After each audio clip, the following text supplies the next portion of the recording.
The untold truth behind the wealth, how they became self-made billionaire. This circle represents $1 million.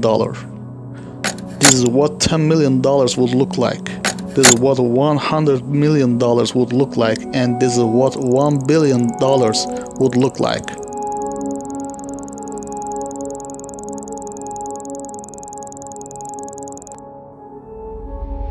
Jeff Bezos, the founder of Amazon, has a net worth of more than 200 times of this number. And then, this is you.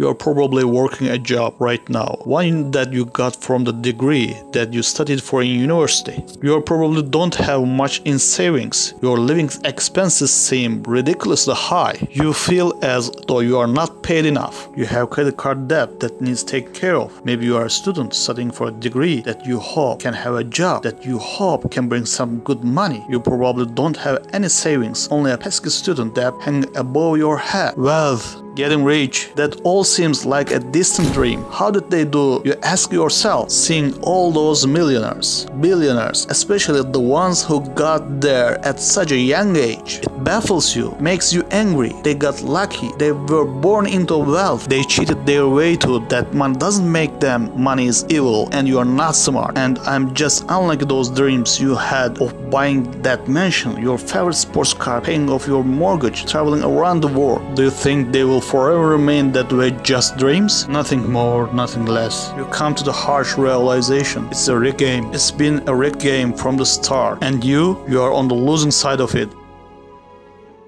But what if I told you you were wrong? What if there was a way of getting there, an actual equation to wealth, a science behind the way money works? What if you didn't have to abandon those dreams of paying off your parents' mortgage or traveling around the world? Would you call me a liar for saying so? I promise that I'm not. By the end of this video you will understand there's a side to the coin you're not being shown. But I warn you, the road is tough. It's filled with the struggle. It's filled with ups and downs. It will need swallowing some difficult truths of the school system and the society haven't told you yet. And let me be clear, there are many of you who will not make it to the end of this road. But for those of you that do, at the end of this road lies wealth beyond what you thought you could attain. At the end of the road lies the freedom of never having to worry about money again. So, are you with me?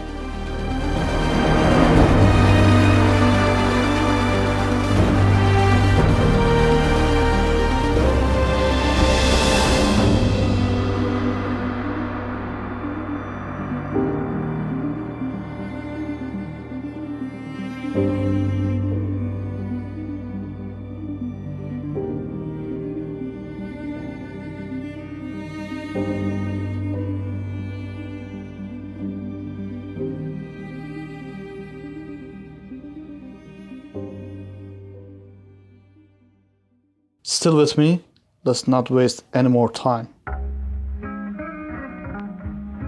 What do you really think about the monies? Is it something you work for? Is it earned or is it inherited? Is it the root cause of all evil? Are you desperate to have more of it? Have you been chasing it most of your life? Truth is, most of what you think about money has been influenced by your upbringing and environment. If you were born into a family that didn't have much money growing up, then you are more inclined to believe that you too will not grow up to have much money. Perhaps you went on the complete opposite end and decide to make as much money as you can so that you will never be in that position again. The fact that your school didn't teach you much about the subject doesn't help things. And because of this, most of you are going to have false beliefs about money that aren't going to help you on this journey. Now stick with me here because you are gonna have to change the way you have been seeing money your whole life. Cinema industry has always had a habit of depicting the wealthy and rich as evil, backstabbing, entitled, or corrupt individuals. Question is, have you bought into that stereotype? A recent report released by WealthX showed that of the world's ultra wealthy those that had a net worth of 30 million or more, 68% of them were self-made. And it seems like every other study backs up this conclusion. Warren Buffett, self-made billionaire. Howard Schultz, born in poverty. Oprah Winfrey, born in poverty. Jeff Bezos, self-made billionaire. Elon Musk, self-made billionaire. Sarah Blakely, self-made billionaire. What's that? These people know that you don't. Truth is, your equation is all wrong. Here's the two-dimensional equation that you have been taught money equals actual salary earned from a job. Past a certain point, the prospect of getting a job becomes the sole purpose of your education. So what's wrong with that, you ask? I'm gonna assume that if you're watching this, you want to make money, a lot of it, and in a short amount of time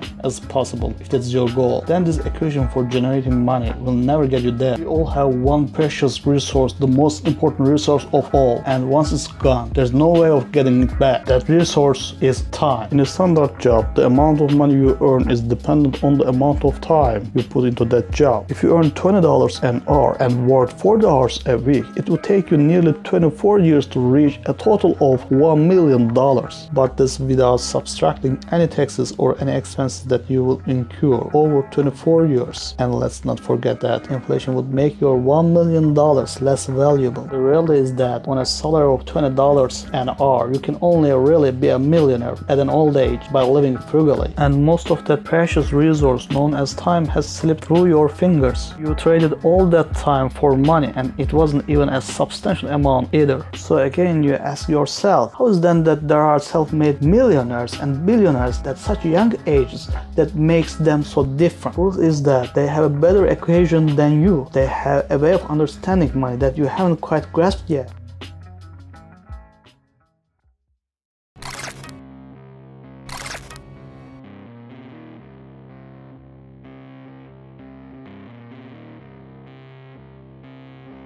Pay very close attention. Now stop chasing money. In a capitalist society, the rules of the game are as follows. You are paid in proportion to the perceived value that you have. The consumers of the economy, the market is your friends, your family, your neighbors, your country. People complain that football players are overpaid, but for players to be paid millions, there has to be a market for the football industry in the first place. People have to see the value in football in the first place for them to want to spend money on matches and merchandise. And if the market is a high demand for football, guess what happens to the players who are at the top of their game?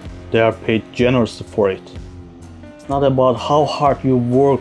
The cleaner that's sweating and tiring himself out every day is paid far less than the accountant sitting behind a desk. Why? Because the market perceives the value of what the cleaner does to be far less than the accountant. As harsh as it may sound, the cleaner can be replaced by anybody. It isn't difficult to learn how to do this job, and therefore the market will not pay him more than the accountant, the guy who spent years studying numbers, the guy who saved his clients thousands on their taxes. But even so, we just discussed how getting a job is in the right equation to amassing a great amount of wealth in a shorter period of time. So then how can we increase our perceived value? What's it about, like Elon Musk or Jeff Bezos, that makes their perceived value so high? The first step to this equation of wealth is quite simple. If you want money, solve problems. If you take a second to digest this statement, you realize that just about all money runs from this basic premise. If it solves a problem, money will be thrown at it. If it is $1 million problem, then the solution will make you millions. If it is $1 billion problem, then the solution will make you billions. Think about all the problems at our side, like Amazon solves. The hassle of going to a store, the hassle of having to wait weeks for delivery, cheaper prices, and so on. Not to mention all the other companies that Amazon owns and the problems that those companies solve. Jeff Bezos helped to solve $1 billion problem and also rewarded favorably for doing so. If you have been chasing money, then you have been doing it all wrong. It sounds almost paradoxical, but if you want money, it isn't money that you should be looking for. You should be looking for problems and, more importantly, solution to those problems. And once you found the solution, make a business around it. Wait, so that's it? Just solve problems and money will appear? So I'm gonna have to create the next Amazon for me to be rich? Or the next Facebook or Google? You gotta be kidding me, right? I don't even know how to code. I don't even have the money to start something of that scale. Hold on, you're once more going into old patterns of thinking. Start with a problem. Always start with a problem. Listen to the market around you. What are people saying they don't like? What are people saying they wish existed? What are people saying frustrates them? What do people think is incredibly inconvenient? Is that a problem that you can solve? And also, is a problem that's worth solving?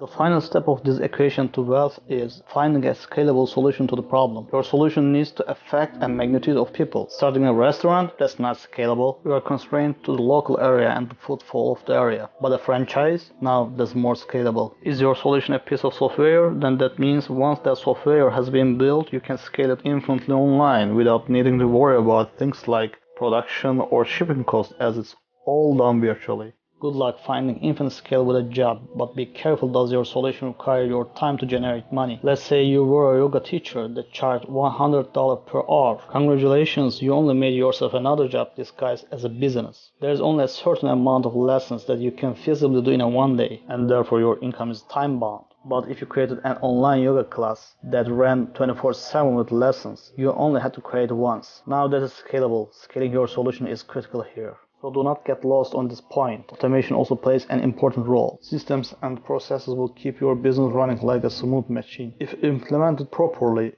if there's something in your business that you can outsource to somebody else or hire an employee to do it for you, assuming it financially makes sense for you to do so, then do it. Tasking yourself with everything is a bad thing. As much as you may think you are the best, there's someone out there that can do a better job than you. Once you have found a solution, it's your job to make sure that solution can be accessed by everyone in your market. It's not about your ego, it's not about what you're passionate about. The market doesn't care about your passions. So now that you have your profitable business running with the right systems and processes in place, it's time to move on and reap what you sowed.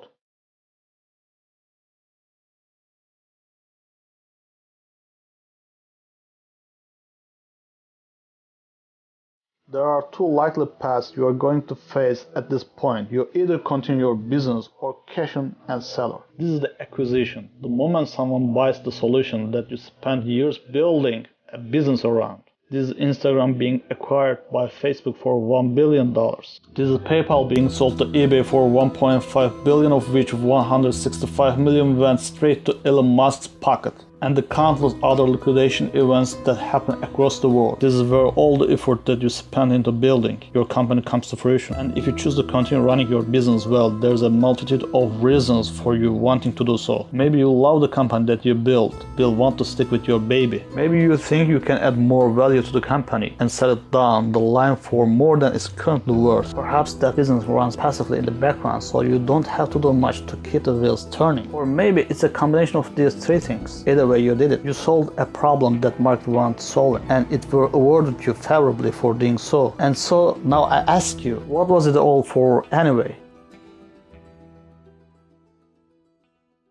For most of you, it was never about the money. Money is just a piece of paper, a number on a screen. Its value is only backed up by our beliefs in its value. From the very start, this was never about the money. Paying off the mortgage, buying your dream car, traveling around the world, never having to worry about your financial situation. It is the freedom that you were looking for. Your destination wasn't anything monetary related. It was a feeling, a sensation, the ability to do what you want, whenever you want, without ever having to cast the thought towards, can I afford this? Have I used up all my holidays for the year? How am I going to pay the rent? Will I be able to live off my pension? What dreams will I have to sacrifice because I can't afford to pursue them? The most important lesson from this video was never about the nature of money. It was about the one valuable resource that we all have, the one resource we will never be able to reclaim. Time. Is giving up a large chunk of your time towards a job that you probably don't like worth it? Is your life settled on working, coming home, watching the TV, sleeping, waking up the next day and repeating the same cycle till you retire? How many more hours of your life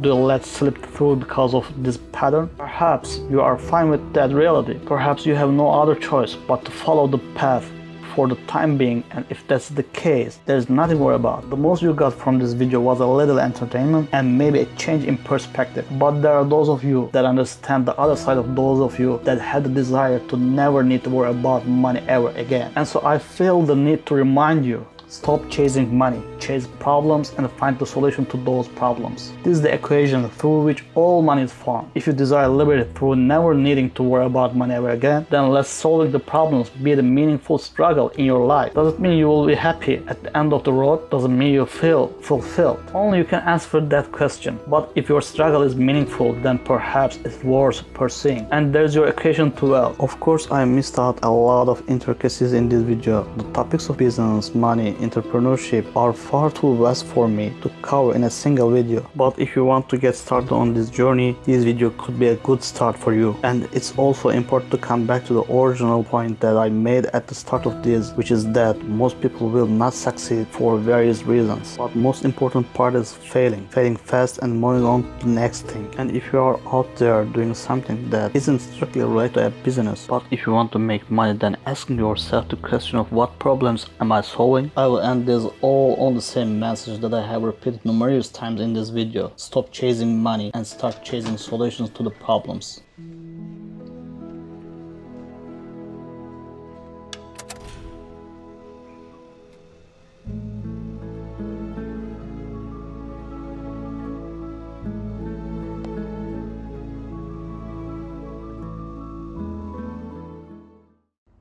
At the end of the video, I'd like to thank you for watching so far.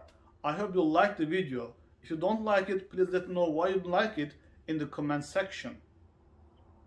Making up this kind of documentary style videos takes so much time, energy and preparation. So if you enjoyed the video, please be generous to show your support by clicking the like button and subscribing to the channel. Hope to see you in the next this kind of documentary style videos. See you soon.